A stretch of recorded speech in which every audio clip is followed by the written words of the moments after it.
Story by Upstairs Key 5366. Identical, impossible, and gone.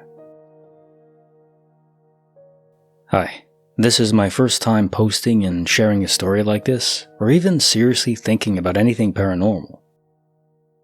I'm 18, very rational. I study, do sports, have a boyfriend.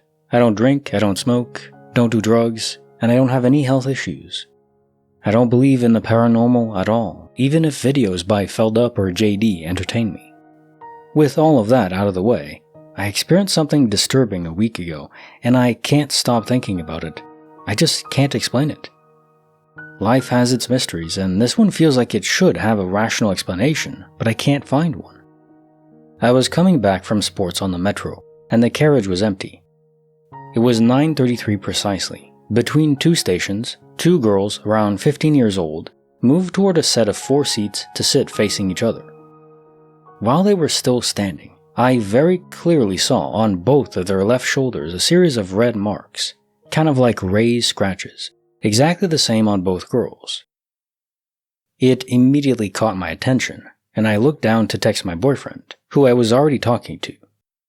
I just saw girls who had scars in exactly the same place.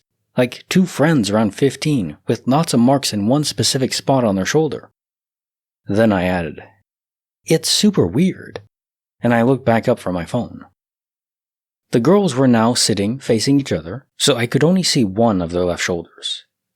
But she was wearing a short-sleeved shirt with wide black stripes, and the sleeve fell too low on their shoulder for me to see any scars or anything of her left shoulder. The other girl was wearing a short-sleeved shirt, so I couldn't see her shoulder either.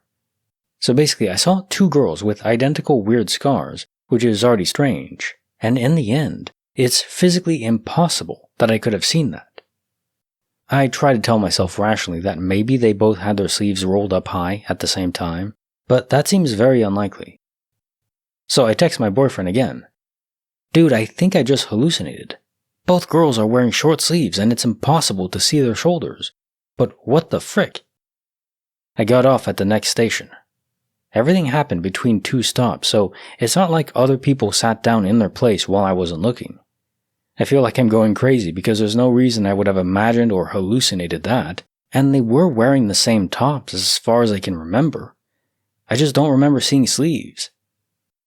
We talked about it for a moment with my boyfriend and decided that I must have imagined it, but deep down, I'm absolutely certain about what I saw.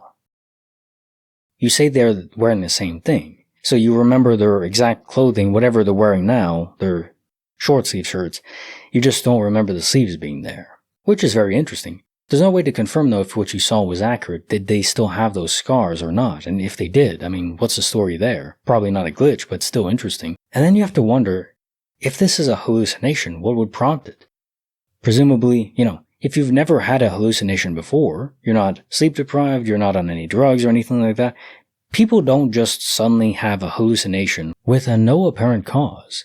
And somehow it never comes back, it never happens again. Yeah, these stories where there's hallucinations and things like that feels more like an induced knowledge dump by perhaps a guardian angel, maybe their guardian angel, and he wanted you to help them in some way, some capacity. Maybe it's a sign. Of course, acting on it when the information is so nebulous. Like, you have to give more than that if it's a guardian angel. Come on.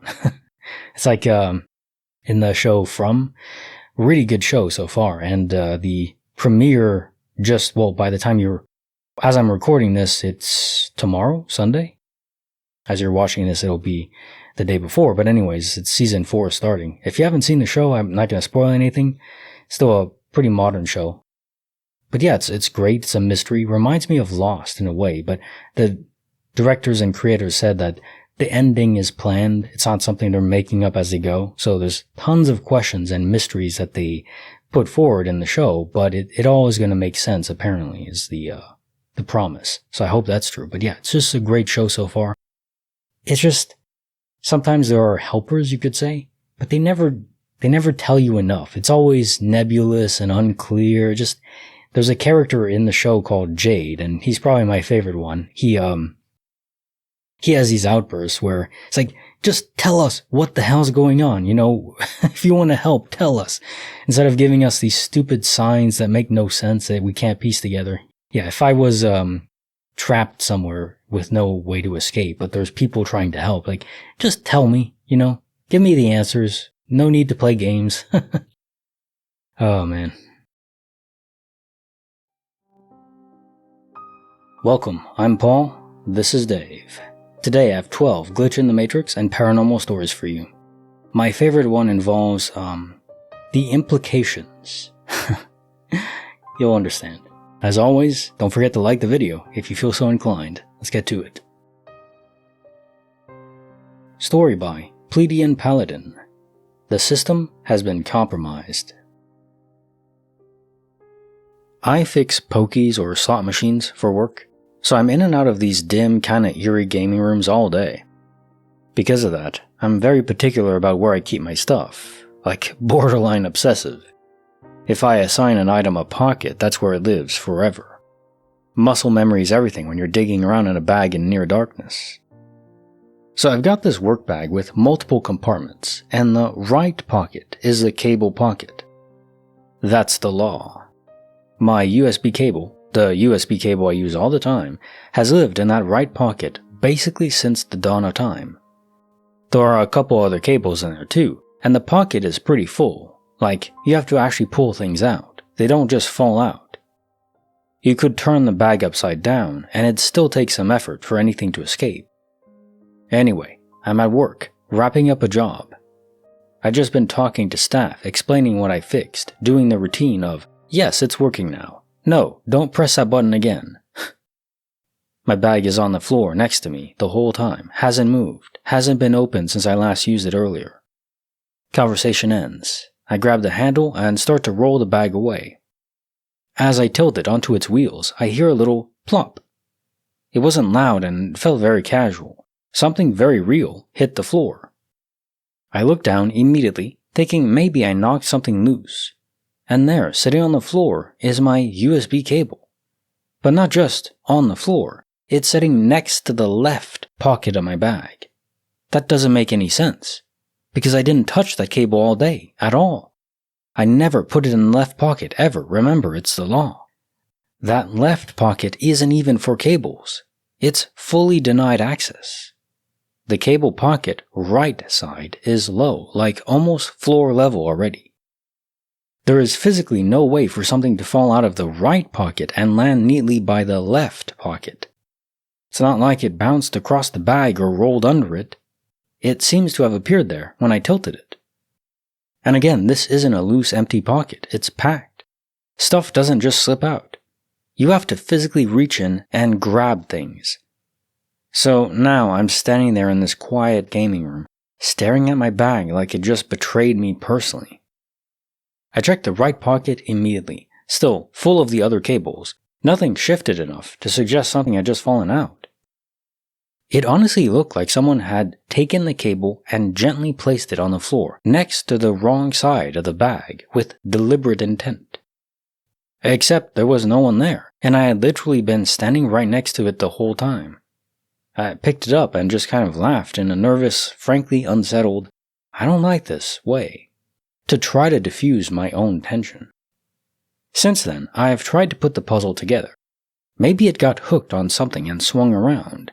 Maybe I somehow absentmindedly moved it earlier, but none of those explanations actually line up with how the bag is built or how I use it. And it's such a small thing, but it's bothering me way more than it should. Like, I rely on that consistency.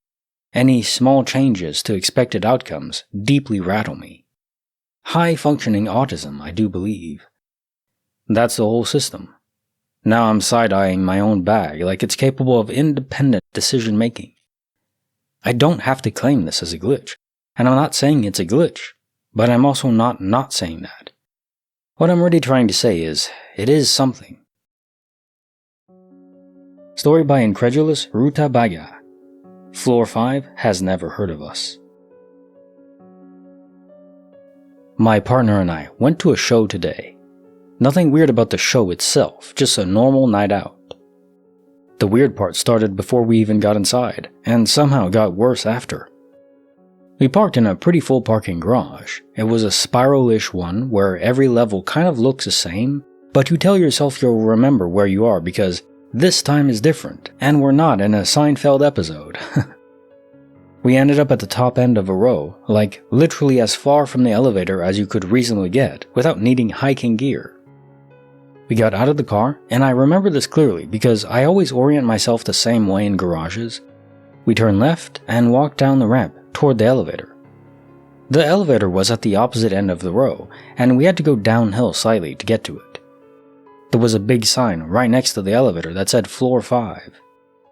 I even made a dumb comment of, "Cool, 5, easy enough to remember," which foreshadowing, I guess, was wildly optimistic. It's rule number 1 of all existence: never challenge fate. The show ends, everything's alright. We head back out, and instead of both of us wandering around the garage like confused NPCs, my partner offers to grab the car and loop around to pick me up. Great plan, efficient, adults. We love that adulting. So we went into the elevator. Important detail, there is only one elevator. No chance of, oops, wrong elevator bank, or anything like that.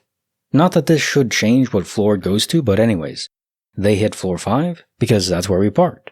Doors open, they step out, and immediately something feels off for them. Instead of turning left like we did earlier, they turn right while I prepare to wait. Why? Because a layout is flipped, reversed, mirrored, completely flipped House of Horrors style. The ramp is now going the opposite direction relative to the elevator. But okay, maybe we're just misremembering, right? I didn't even notice it at first because I wasn't paying attention until he asked me if he was nuts. Garages are confusing, brains are dumb, it happens. That's what I told him. So they walk up the ramp, not down like before, straight up, not in that area at all. At this point, they start doing laps, checking rows, hitting the panic button on the key fob like a desperate game of hot and cold, but hear nothing. Eventually, after way more wandering than should be necessary on a single level, they find the car. Except it's not on floor 5. It's around the bend up the ramp at the top of that row, basically as far away from where they exited the elevator as physically possible. And now it's on floor 6, across the garage, not even close to the same area. No. Completely different orientation relative to the elevator and stairs. And here's the thing that's messing with both of us. We could almost buy that we just forgot the floor we parked on. Almost. We'd force the sale if that was it. People do that all the time. But the orientation changed. When we parked, we got out, turned left, and walked down toward the elevator on floor 5. That part I'm weirdly confident about because I've always clocked stuff like that, so I don't end up living in the back rooms forever. But when my partner got out of the elevator later, on what was supposedly the same floor, everything was reversed, and that is a fact of both of our memories, crystal clear. The ramp direction, the position of the elevator relative to where the car should have been, none of it matched. The only way to reach where the car actually was is if we had originally parked on floor 6, approached it from a totally different angle, and somehow both of us invented a completely different memory of getting there? Story by Clatra. My ring went to Paris. There I was getting ready for a trip and realized I didn't have one of those cute little jewelry organizers people pretend they use regularly. In a moment of genius, or so I thought, I grabbed this small, soft sunglasses case and was like, perfect, this will keep everything together and I won't have to lose anything in my giant bag. Muhahaha. Famous ass words. I put my earrings and rings in there, including this white ring I've had for like 8 years. It's not even super expensive, just one of those things you've worn forever so it feels important, you know, personal sentimentality. Anyway, I will go to Paris with my boyfriend. At one point while getting ready, I definitely saw the ring and even put it on, like clear memory. Not vague at all, like maybe I did, but I remember looking at it on my hand moment. The trip ends and we come home. I empty the sunglasses case and you glitch peoples know the drill, the ring is gone. At first I'm like, okay, annoying but whatever, it probably slipped into another bag or just lost it. So I check everything. Every pocket and every random tote I bought just in case? Nothing. Then I go back to the case and basically turn it inside out, gutting it savagely. Nope. My boyfriend even checked it with me because at this point I was like, there's no way I'm missing it, and I may or may not have been hysterical. He didn't find it either. After a while, I had to accept it, which was weird because I literally never lose my jewelry or anything. But I figured, okay, it's been 8 years, maybe this is its dramatic exit. Fast forward like 2 weeks. I'm going on another trip, this time for a week. I use the same sunglasses case again, because apparently I learned nothing. I pack my jewelry, get to the hotel, open the case, and take everything out, and I mean everything. I even rolled the inside lining out again, just to be sure. Nothing weird, no ring, as expected. I wasn't looking for it, to be clear. Just being thorough. The whole trip goes by, totally normal. Then I get home, sit on my bed, and with much gusto, dump everything out at once. I flip the case upside down, shake it a little, and my ring falls out onto the bed. Softly, like it was taunting me. Like it's been there the whole time. The frick. Because there is no way that ring was in there. I emptied that case multiple times and had a second person verify it, my boyfriend earlier, of course. It was gone for almost a month. My boyfriend saw it too and was just like, yeah, no, that was not in there before. So now I own a haunted sunglasses case, I guess? Or there's some kind of jewelry-based time loop situation happening? Was this a glitch, or do my belongings just like taking solo vacations now? Well, this is a classic DOP, and that's always fun to read. Not too much to say, the only thing is more about your personal life, in that you went on a vacation, and then a couple weeks later you go on another one? What do you do? I mean, that sounds like you have a pretty good life. Nice. Story by Aggravating Rain 294. The card had different plans. The other day, my partner and I had an errand to run at the hardware store. We drove from our house to a restaurant on the way, where I paid for dinner using this specific credit card. While at the register of the hardware store, I pulled this card out of my pocket and had it in my hand ready to pay as items were being rung up. I specifically remember holding it in my right hand. When it was time to pay, my card wasn't in my hand anymore. Presumably, I'd put it into my jean jacket I was wearing. However, I couldn't find it anywhere. I was so perplexed because I had just had it in my hand and now it was nowhere to be found. The next day, I confirmed that I had paid with this card at the restaurant based on my statement and called the restaurant too, and hardware store, neither of which had my card turned in. I went through the process of locking the card, thinking it would turn up. Finally, tonight, I canceled the card and ordered a new one. Then, on my way to work, I was walking in with a different jacket that I wear often, but hadn't worn since days before the trip to the hardware store. The card was in my right pocket. So strange, I can't make any sense of it. Story by Uncle Haye. Buffering, please wait. I'm still kind of reeling from this, and need to vent and see if anyone else has had something like this happen. I was at one of my work sites today. It's one of those corporate campuses with massive over-the-top architecture. I'm walking down the main path where I see this girl step out from behind a huge decorative column. These things are massive, like 5 or 6 feet in diameter. She immediately caught my eye because she looked totally out of place. Most people here are business casual or at least have a visible ID badge clipped somewhere, but she was dressed way more relaxed, true casual. No badge in sight either. I figured she was probably a visitor who'd managed to wander off the main path and was getting lost. I watched her cross the walkway, right in front of me, headed toward the other building. She walked behind a second column on my left. I paused for a second, waiting for her to come out the other side. I was literally prepping my, "Hey, do you need any help finding the security office?" customer service voice in my head, as I tend to rehearse what I'll say in social situations.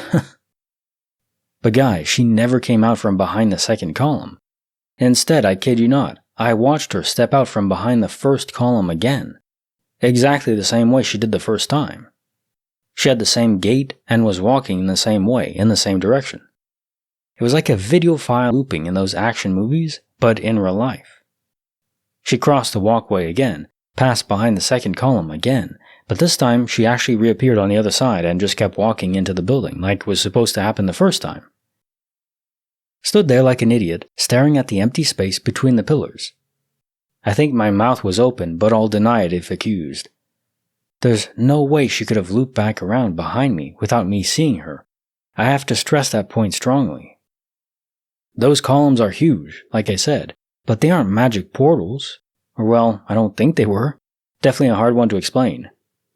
A few moments after I composed myself, I went to the same area behind the pillar and nothing happened to me. If it was a portal, it rejected me. How rude. That's a funny line at the end that you say, okay, the portal didn't work for you. Can they be targeted? Or crafted in a way where they only function for some people? That would make some sense because often these portals, either they're super unstable because one person will hit a portal, be moved away, and then another person will travel in the exact same spot and nothing happens to them. So there has to be something going on there where I don't really think it's unstable portals because when a portal does reach the end of its lifetime, or a life cycle you could say, it seems like there's instability around it. There is a visual cue. You can see the outer edge of it, and it's crackling with energy. It's unstable. That's the reason why we're able to see it then. Otherwise, there's no indication that they exist at all. So they have to be targetable. Maybe it's about DNA. Maybe you can design them where they can only accept a certain chromosome type, either two X's or X and Y. So that's why you couldn't go through it. I mean, that's just spitballing. I have no idea. I don't believe these portals are natural phenomena, though. That is one thing I'm clear on. If this is indeed a portal, I mean, what else would it be, though? Yeah, although if it is a portal, from her perspective, she just zipped behind the other pillar, so that would be a weird experience for her. But apparently there was no reaction from her, so that's confusing. I don't know what to make of that. If it was a portal, she should have reacted. So I don't know. But always interesting when I don't know.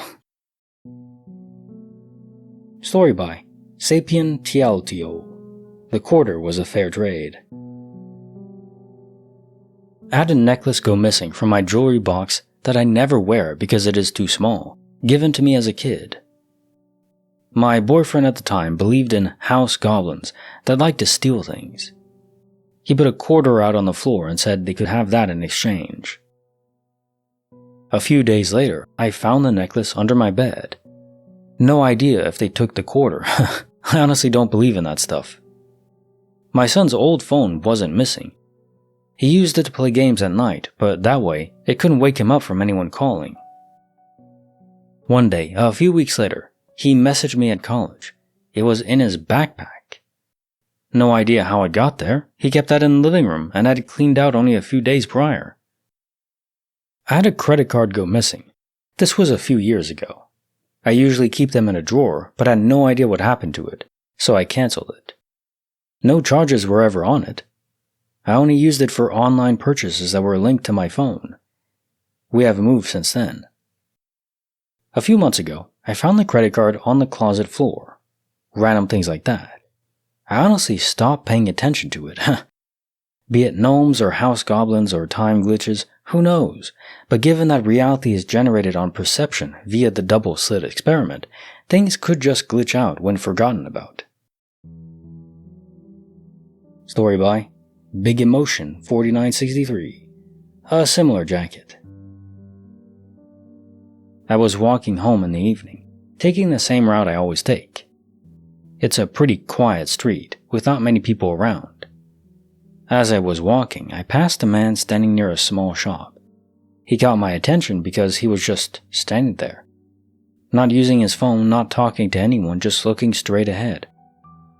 I remember thinking it was a bit strange as I walked past him, but I didn't stop or say anything. I kept walking. After maybe 10 to 15 seconds, I turned the corner onto the next street. And that's when I saw him again, the same man, standing on the opposite side of the road, in almost the exact same posture. At first I tried to rationalize it and thought it was just someone who looked similar. But the clothes were identical. Same dark jacket, same shoes. Even the way he was standing felt identical. I slowed down without really realizing it. There's no physical way he could have gotten there before me. The path I took was the only way around that corner, and I didn't see him pass me. There wasn't enough time for him to run ahead either, and even if he had, I would have noticed. As I got closer, he turned his head slightly, and for a moment I felt like he was looking directly at me, not just noticing me, recognizing me. I didn't stop, I just kept walking, but I couldn't help glancing back after I passed him. The spot where he was standing was empty, no one there. I even slowed down a bit more and looked around, thinking maybe he had walked off quickly. The street was completely clear. I kept walking home, trying to convince myself it was just a coincidence. Two people who looked similar. But it didn't feel like that. It felt like I passed the exact same person twice, like something repeated for a moment, but not in the way it should have. I've walked that route so many times, and I've never experienced anything like that before. I don't know what bothers me more, how he got there so fast, or the way he looked at me for the second time. Story by Brown Axolot, 3160. My room was holding it hostage. A few years ago, my phone broke, so I took it to a repair shop. They required you to bring an ID to pick it up, just to make sure they gave it to the right person. So I went to pick it up with my mom. I took my ID out of my pocket to show it to the people at the shop, and I clearly remember putting it right back into my pocket afterward. When we left, for some reason I checked my pocket, and my ID was gone. My mom checked her pockets too. We didn't have any bags with us, and it just wasn't there. We went back into the shop and asked if they had seen it, but they said no. I retraced every step from the moment we left the repair shop. I checked my clothes, my mom's clothes, everything. Nothing but empty wrappers. I assumed I just lost my ID. Eventually, I got a replacement ID, but here's where it gets weird. During the pandemic, I rearranged my room because I bought a new desk for online classes. I had to move all my furniture. When I moved them, I noticed something sticking out from the narrow gap between the mirror and the drawers. It was my original ID. What's always bothered me is that my mom and I were sure I lost my ID that day. There was literally nowhere for it to hide among my things back then, and obviously I would remember finding it. It just disappeared and then showed up years later in a place that makes no sense because I didn't lose it in my house. Story by Morbid Morag, Ugly with a Dash of Charm. This experience is one of my most dramatic, not least because my partner was still alive and backed me up. I was upstairs reading when I heard a bump just outside the door. I went out to see what was going on, and I immediately trod on what turned out to be a picture hook. So it was obvious what had happened. Something had fallen off the wall. Here was the hook. There was a hole where it had been. There was a gap where it should have been a wooden plaque. It was a crudely carved woman's face. Nothing strange so far. Only I couldn't find the plaque. Maybe it had fallen down a couple of steps onto the landing? No, not there. My partner was out. When he got back, I dragged him up the stairs, pointed to the gap, and asked if he could remember what used to be there. Yes, he said, that ugly wooden plaque. And that was that. Plaque fell, bump, hook left behind, plaque gone. Nothing I could do. It annoyed me. I liked that plaque. It was ugly, but it had a certain charm. Months passed, maybe years. I wasn't keeping track.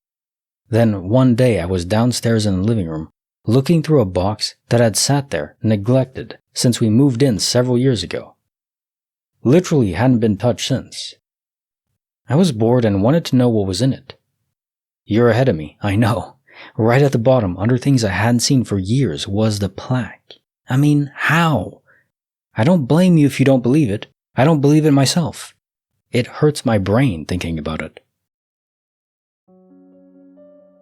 Story by Electronic Trust 48-1. Sorry, time was busy. Around summertime last year, My friend and I were just sitting outside, talking to each other, and we checked to see what time it was. It was around 9:15, maybe 9:30 p.m. We were like, oh, it's not as late as we thought it was. So we stayed and talked some more.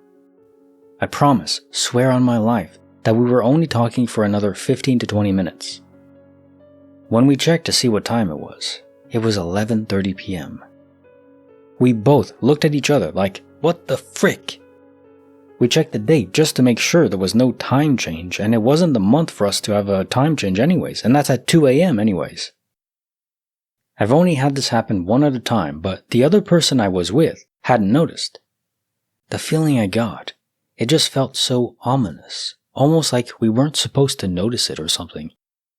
So we just started laughing because we couldn't believe that we were talking for 2 hours, because there's just no way. Then I kept hearing stuff rustling in the bushes near my room, which we both wrote off as the raccoons that live back there. But he also said that he was feeling scared.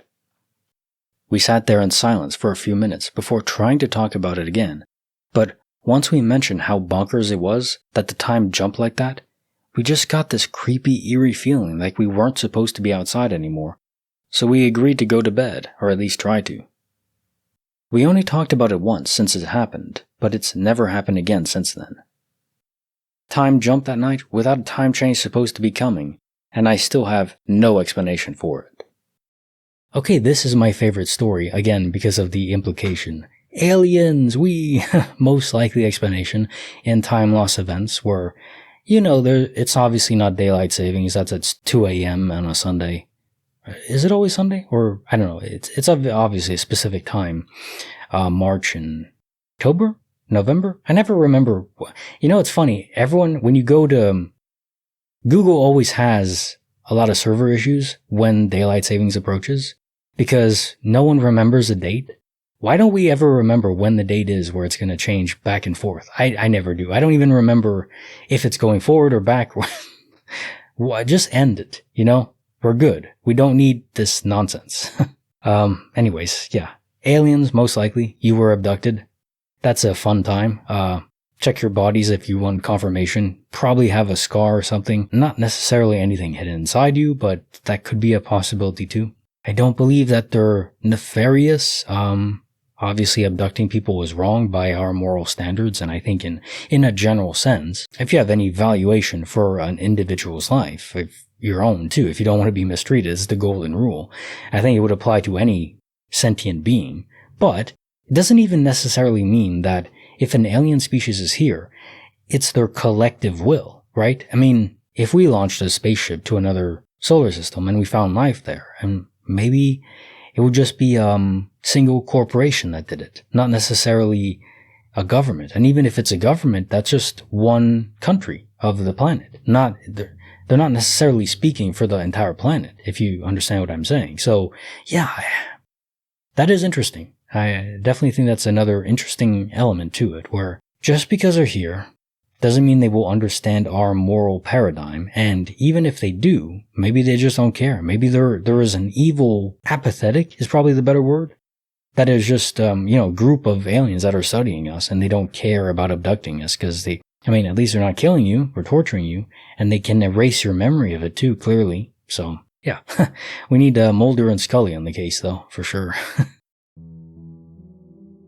Story by Faith Healer, 69. No cats, no dogs, no excuses. So, this happened about 10 years back, and it still eats at me like a rat. I find myself staring at the kitchen table sometimes, just trying to work out the physics of it, because there is zero logical explanation for what went down. My wife is convinced it was a ghost, but I don't buy into that stuff. Well, not really. I'm a show me the evidence kind of person. But the evidence here makes no sense, so it has me off balance, you could say. We have this heavy ceramic serving plate sitting right in the center of our kitchen table. I remember specifically it was nowhere near that edge. It was dead center, totally stable. Anyway, in the dead of night, I'm jolted awake by this massive crack, an unmistakable sound of something heavy shattering on the hard wood. My heart was pounding because my immediate thought wasn't paranormal, it was home invasion. I grabbed a flashlight and a weapon in my bedside drawer, did a whole sweep of the house, fully expecting to find a broken window or someone standing in the kitchen pillaging out prized possessions. I found no one. All the doors were deadbolted tightly, like I knew from before going to bed. I am very security conscious. I have a family to protect. Every window was locked from the inside too. The weirdest part was the silence. I hadn't heard a single floorboard creak or any movement before the smash, and there was absolutely nothing after. There really was no one inside, so what the frick? We didn't have pets back then either. No cat to jump up and push it off like the jerks they are, or a dog to bump the table. I even went as far as checking for seismic activity or minor tremors in the area the next morning. Absolutely nothing registered. The plate didn't slide off the very edge. Again, it was centered. It somehow traveled from the middle of a flat table to the floor with enough force to completely pulverize itself into 1,000 pieces. It's extremely annoying and frankly pretty disturbing to have a memory like this where you just can't find a rational why. It's a small but impossible event. Just because it doesn't add up again doesn't mean I'll believe in ghosts now, but am I supposed to? Now time for the jokes of the day. My wife asked, "Why do you always walk in front of me?" I said, "Sorry? I don't follow you." Why does Sherlock Holmes always get a tax refund? He's a master of deduction. Wife asked if I could pick up a gallon of milk. I told her of course I could. It only weighs maybe 8 pounds. She then corrected herself and said, "No, from the store." So I got confused and asked, why would it be any heavier at the store? Did you know that 40% of your brain is AI? The other 60% is BR and N. It is actually an interesting parallel there, where if you scale up the number of connections that a neural network makes, or AI, LLMs, large language models, or anything that just takes a lot of data and basically trains on it, learns from it, the parallels to a human brain become notable. It's not exactly the same way we work, but it is, it's interesting. We'll see where that goes. I relabeled all of the jars on my wife's spice rack. She hasn't noticed yet, but the time is cumin. Alright, video up here. If you want more, check it out, and see you next time.